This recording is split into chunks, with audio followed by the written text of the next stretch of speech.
So today we are discussing one topic, that is abstraction and interface. Okay. So everyone knows that what is abstraction. That in abstraction, the methods which are abstract and the class which is abstract, that is hiding the information about itself and only showing the functionality. Okay. So whenever we are using the abstraction, then it hides the information and only shows the functionality of itself.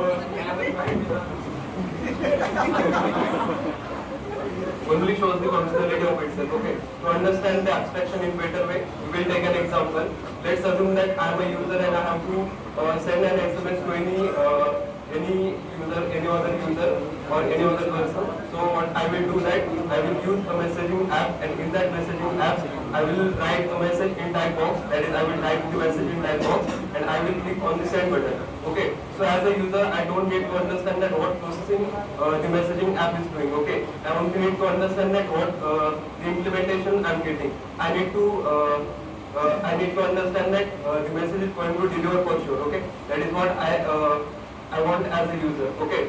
So I don't need to understand that what processing the messaging app is doing. So that is what the abstraction is. In abstraction, we are only declaring a method which is abstract, and that implementation is done by any other class which is extending the abstract class. Okay. So this is what the abstraction is. So now we will discuss that how we can achieve the abstraction. So we can achieve the abstraction by two ways. The first way to achieve the abstraction is by using the abstract class.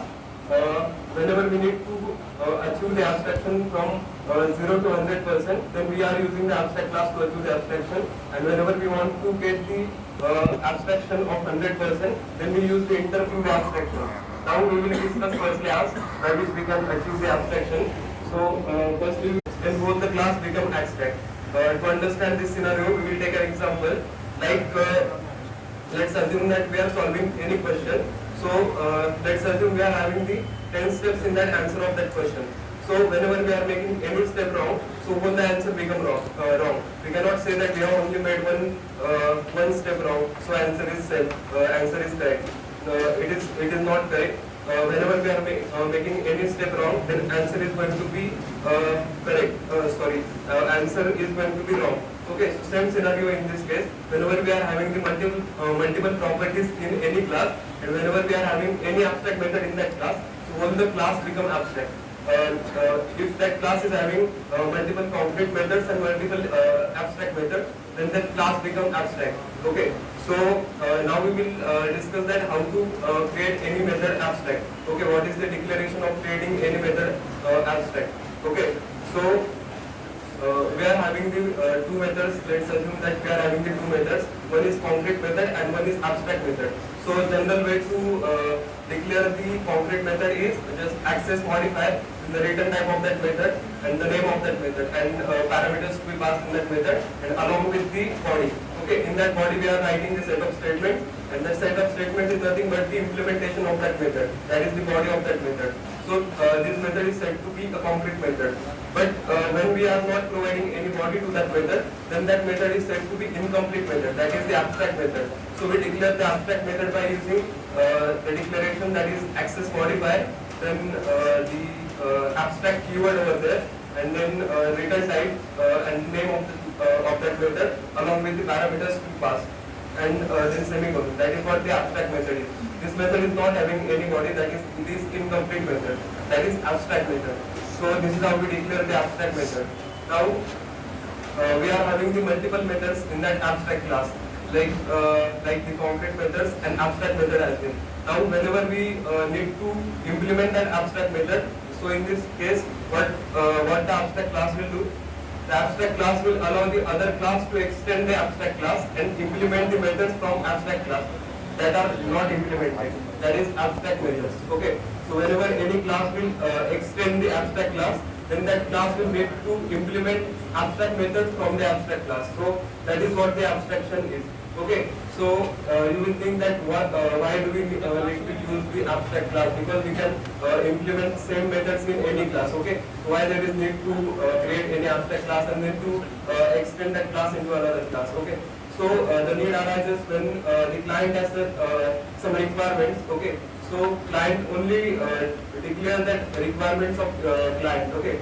So the developer which is having the development skills, that developer will extend the class of client which is abstract class and implement all those methods which are abstract methods. Okay. So there we are using the abstraction.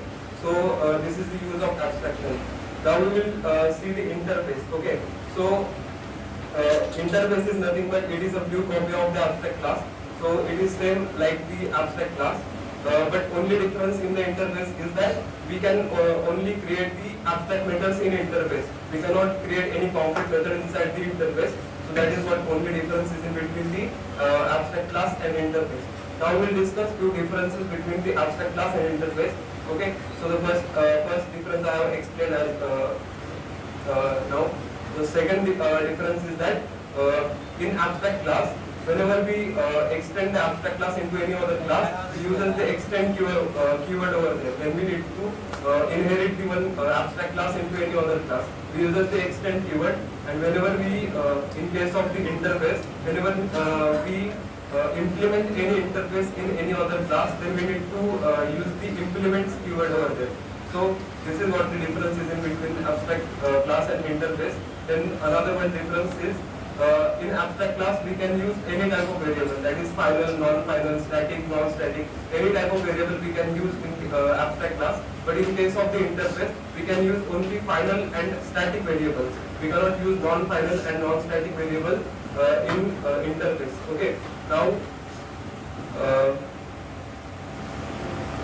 Then another one difference in between the abstract class and interface is in case of the abstract class we cannot achieve the multiple inheritance. We cannot achieve the multiple inheritance in abstract class. But in case of interface we can achieve the multiple inheritance.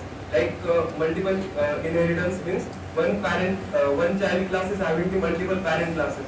Okay, so that is what the multiple inheritance is. Okay, to understand this multiple inheritance, we will take an example. Let's assume that we are having the three interfaces, that is interface 1, interface 2 and interface 3. And we are implementing all those interfaces in one class, that is let's say my class. So my class will implement all those interfaces, that is it will use the multiple inheritance in this case, that is my class implements interface 1, 2, 3. So all those interfaces can be implemented by using only one class. So this is what the multiple inheritance we can achieve by using the interface. Now if both the interfaces, let's assume that two interfaces is having the same method, that is same abstract method. So in this scenario, what will be done when we implement both the interfaces in any class, then one method from any one interface will be overridden and only one method will be implemented. So it doesn't matter that which method is getting overridden and which method is getting implemented, because both the methods are having the same name and same parameters to the class. So the one method will be overridden and one method will be implemented by using the class. Okay, so this was all about the interface. And so we'll take few examples about the abstraction and interface. So let's think, we are having the abstract class. So in that abstract class we are having the four methods. So the first method is public void add, then no parameters to be passed in that method. Then the second method is in abstract class is public void subtract. Then third method is public void multiplication. Then fourth method is public void division. So no parameters have been passed in any method. So now we have to implement all those methods. So we will create the new class, that is my class. So my class extends the parent class, which is having the name, let's say Abhishek. So the class name is Abhishek and my class will extend Abhishek. So all those methods which are abstract in abstract class, so my class needs to implement all those methods. So in my class we will implement all those methods, that is where we will provide the set of statements in the body of that every method. So this is all about the abstraction and interface. So we will take one more example.